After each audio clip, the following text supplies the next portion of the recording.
Estamos ahora acompañados de César con Hildebrand, que digamos no necesita mayor presentación. Hoy por hoy saca un semanario que comentamos con mucho interés aquí en el programa todos los viernes, Hildebrand en sus 13. Pero sin duda son esos dos gustos que nos podemos dar por lo menos una vez por año de conversar con él, que tiene la posibilidad de hablar de tantos temas y hacerlo además con mucha propiedad, conocimiento de los mismos y con inteligencia que a veces se reclama mucho en el debate en general público, ¿no? César, ¿qué tal? ¿Cómo estás? Gracias por atendernos, por recibirnos y poder conversar Gracias, sobre estos temas. gracias por darme la oportunidad de estar con ustedes otra vez. Encantado. Bueno, yo quisiera comenzar pidiéndote una apreciación sobre en general el gobierno, tratando de recoger desde tu opinión cuál es la caracterización que haces de lo que crees va a terminar siendo el gobierno ya en su último tramo, ¿no?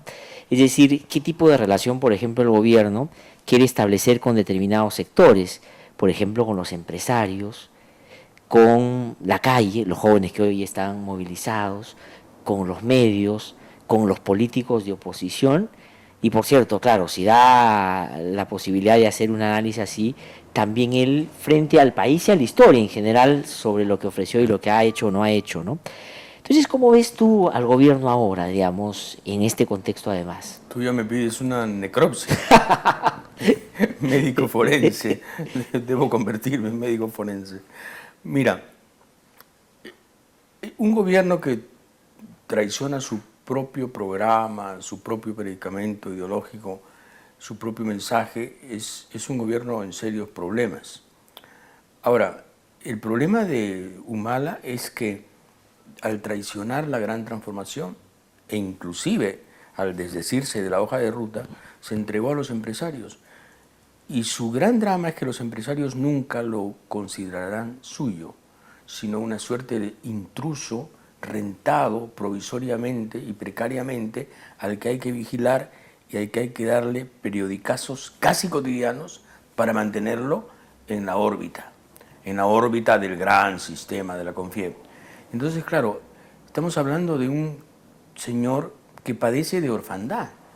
Perdió el público, perdió el pueblo que lo llevó al poder, no se puede congraciar del todo con la clase alta y con la clase empresarial que quisiera encarnar, siguiendo los consejos de Nadine, y la clase media asiste a este desbarajuste desde un balcón aturdido. Entonces, no nos damos cuenta, pero el país es al garete.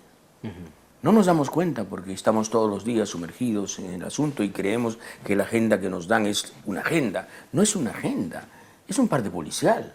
En la comisaría de Surco podrían perfectamente enumerar todos los puntos que los periodistas tocamos y dárselos a la DININCRI. Entonces, yo veo mal al gobierno, lo veo alejado de casi todo y por supuesto, de los jóvenes, ¿no? Ahora, César, pero digamos en esa relación que él decidió establecer, ¿qué cosa se puede advertir ya después de 4 años ha sido la motivación principal? Porque al comienzo se decía, ha terminado siendo secuestrado y el famoso llegó, quiso hacer, pero se dio cuenta que no era lo suficientemente grande y contundente para chocar con esos intereses. O realmente llegó y no hizo tanto el intento y se acomodó tan fácilmente que de esa comodidad gobernó. Y ahora, claro, porque ya siempre el último tramo de un gobierno incorpora otros elementos como que los opositores también ya están en campaña, está un poco más arrinconado que antes y no le queda otra cosa. ¿Qué pasó? ¿Cuál es tu lectura de lo intentó o no lo intentó? Simplemente se vinculó así. No, no lo intentó. Él ganó las elecciones con un discurso sabiendo que iba a ejecutar otro programa. Si no, nos explica por qué de modo tan precoz nombra al presidente del BCR que nombra.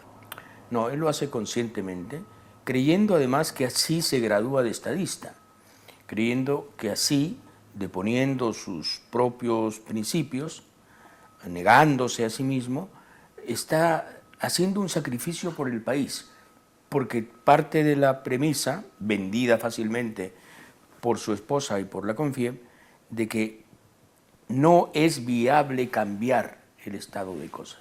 Lo que le venden a él es la tesis del inmovilismo, de lo pétreo. Esto no puede cambiarse. En lo esencial no hay cambio posible.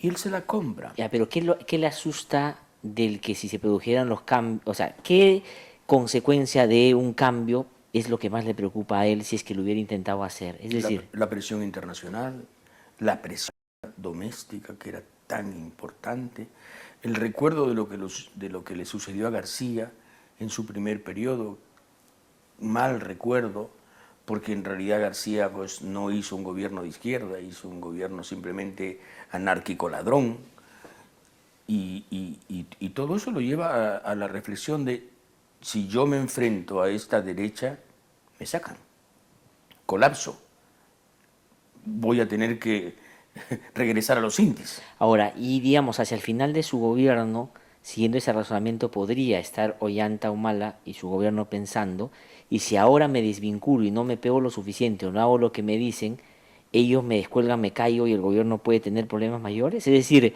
termina albergado mucho más que al inicio en ese sector ahora, porque no tiene pues un soporte político ni popular, ¿no es cierto?, que lo Claro, pueda auspiciar a estas alturas. es víctima del síndrome de Estocolmo también, ¿no? Es decir, los secuestradores se han convertido en los buenos. Este rehén ahora cree que todos aquellos que lo rodearon, que lo mutilaron, que lo enajenaron, que lo cambiaron, son buenos, son los buenos. O sea, el presidente de la Confiel, o sea, la banca, o sea, de algún modo, todos aquellos que encarnan las fuerzas conservadoras son los buenos. Ahora, pero tan poca capacidad, Y lo sí. otro a él le parece un abismo. Cualquier aventura es un abismo para él, porque no tiene ni la preparación intelectual ni política, y no tiene además las características personales del hombre que puede dar un salto, no al vacío, sino hacia una alternativa. Se ha quedado sin alternativas por resignación, pero además por pobreza intelectual. Ollanta Humala ha demostrado tener serísimos problemas en ese sentido, ¿no? Y sobre eso te quería Ni entiende preguntar, ni lee. claro, porque justamente sobre eso te quería preguntar, porque digamos, coincidiendo con eso, porque es evidente además cuando uno lo escucha o cuando uno lo ve en su accionar cotidiano, pero uno podría decir que de política él debió tener una capacidad de aprendizaje mayor y nunca se dio cuenta él, acaso, esto que tú decías al comienzo, de que la lealtad no, nunca ha sido una virtud del empresariado y que, digamos, finalmente, si es que al final, digamos, no les es útil, no lo van a defender, digamos, para evitar una caída, o cuando termine, va a pasar para ellos a la insignificancia tal vez que tenía antes de que sea conocido el 2006. Sí, claro, él está trabajando para su futuro anonimato. Lo está construyendo vigorosamente, ladrillo a ladrillo y silencio a silencio, no tengas la menor duda. El señor Humala será una anécdota insignificante en los próximos años. Pero además, eh, el drama es que los empresarios del Perú no tienen un proyecto nacional. Entonces, eso empobrece mucho cualquier horizonte, ¿no? Porque si tú me dijeras, los empresarios del Perú quieren ganar dinero, pero también quieren hacer país. Quieren tener muy buenas rentas y muy buena tasa de retorno, y quieren tener muy buenos proyectos, y quieren que el Estado no se meta con sus grandes, pero además tienen un concepto de nación. Claro. Tienen un concepto de nación y quieren un país de tales y Institucional, tales características. claro. No, no, los empresarios no tienen la menor idea de lo que quieren para el país. Están pensando estrictamente en sus tasas de ganancia, en sus empresas, en sus egoísmos gremiales, en aquel margen diminuto y desalmado que hizo que el Perú nunca tuviera pues una clase dominante capaz de crear una alternativa vigorosa y que entusiasmara a todos los peruanos. La diferencia con Chile. Claro. Y La en un, diferencia con Chile pues es enorme. sin duda, Podrás objetar mil cosas de la derecha chilena, pero la derecha chilena tiene una idea de qué quiere, sí puede efectivamente. decir, nosotros hicimos un país. Sí, claro. Disculpen, pero nosotros sí hicimos un país. ¿Ustedes qué hicieron? Sí. Ustedes hicieron latifundios, encomiendas y luego negocios. Los hicieron muy bien, los felicitamos. Pero ¿dónde está el país? Sí. Y en un contexto como este, que no solo, digamos, incorpora los elementos clásicos de la salida de un gobierno, de una oposición más envalentonada, ya en campaña, etcétera, sino, digamos, una economía que no crece como en los últimos años, y el hecho de que todos los días te lo andan diciendo, y la torpeza de un gobierno no ha entendido el problema y hacer cosas que la verdad no ayudan para resolverlo, es parte, y todos estos paquetes económicos, estas cosas que está haciendo el gobierno, son entonces, si tenemos empresarios, como tú bien has dicho, más para meterle su pliego de reclamos y conseguir los caprichos que quieren que por resolver el problema de la economía del país. ¿No es cierto? Ese sería el razonamiento, porque si no, ¿cómo se explica que el gobierno se meta a un pleito tremendo con la ley Pulpín cuando eso no va a resolver el problema del empleo? Pero tal vez a los empresarios sí les haga seguir ganando lo que han ganado a pesar de una crisis, ¿no? Los empresarios ni siquiera necesitan la ley Pulpín. Sí. Ellos la han pasado muy bien sin la ley Pulpín. Y yo no creo que estén detrás de la ley Pulpín. Quien está detrás de la ley Pulpín es Humala. Está convencido, porque hasta ahí llega su entendimiento, de que es una ley impulsora del trabajo y que la carencia de derechos, o la abolición de los derechos, mejor dicho, es parte de la acumulación primitiva del capitalismo que hay que asumir como un costo.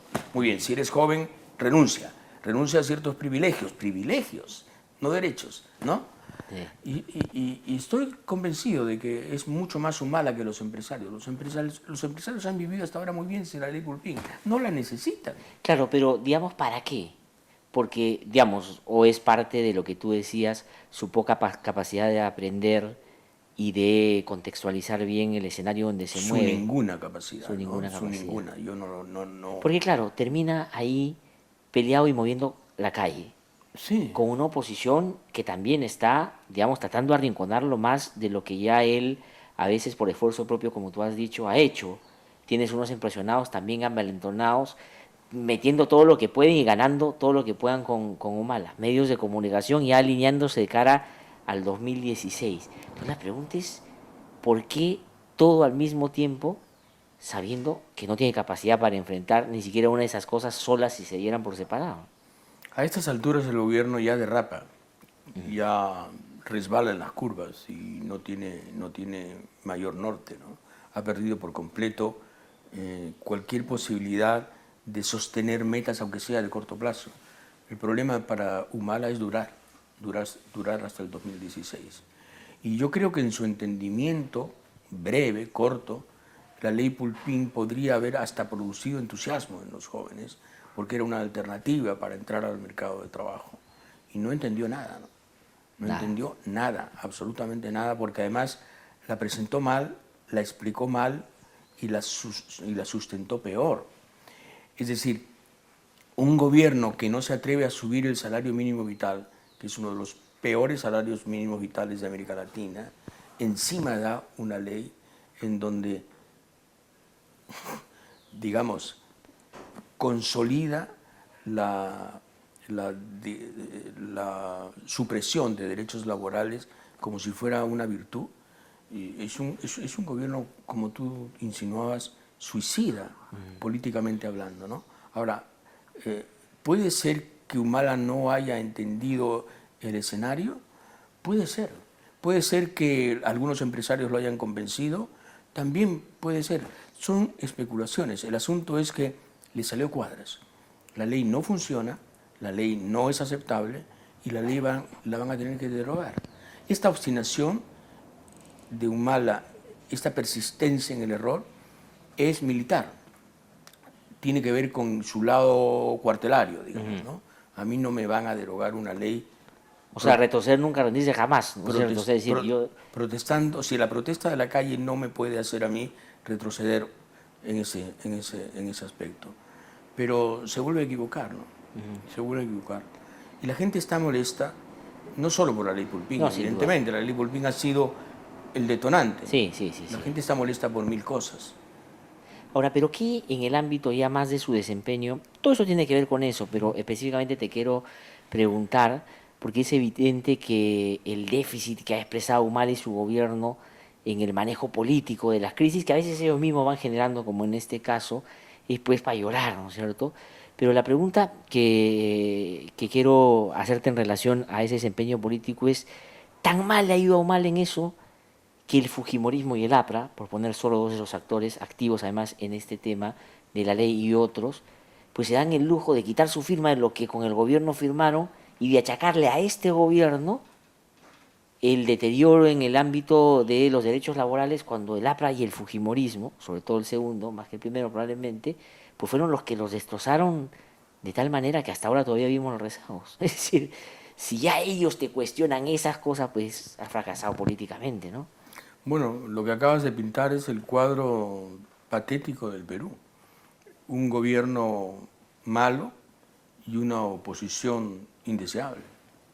Y ahí estamos. Sí, pues. Las alternativas de recambio para el 2016 son Alan García y Keiko Fujimori. Digo, las más notorias, Sí. las más viables. Y entonces, claro, da ganas de salir corriendo, da ganas de huir, da ganas de ser checoslovaco, ¿verdad? Sí, sí, a veces da ganas. Amamos este país, pero tenemos con él una relación tan conflictiva, tan pesadillesca, que yo a veces me pregunto, ¿qué hemos hecho para merecer esto? Y claro, es una pregunta bastante tonta, ¿no? Ni siquiera cínica. Hemos hecho todo lo posible por merecer esto. Hemos destruido los partidos, hemos destruido la educación pública, hemos privatizado la educación en el peor sentido del término, hemos creado universidades falsas de profesionales bambas, Sí, pues. de títulos Sí, truchos. La prensa es una prensa básicamente comercial. La opinión pública está pésimamente orientada. El nivel cultural es bajísimo. La estructura nacional no existe. Se hizo una descentralización y resultó un archipiélago de ladrones. En fin, sí hemos hecho todo lo posible para vivir esto, para que Alan García y Keiko Fujimori sean nuestras alternativas. Es decir, el moco y la baba nos esperan.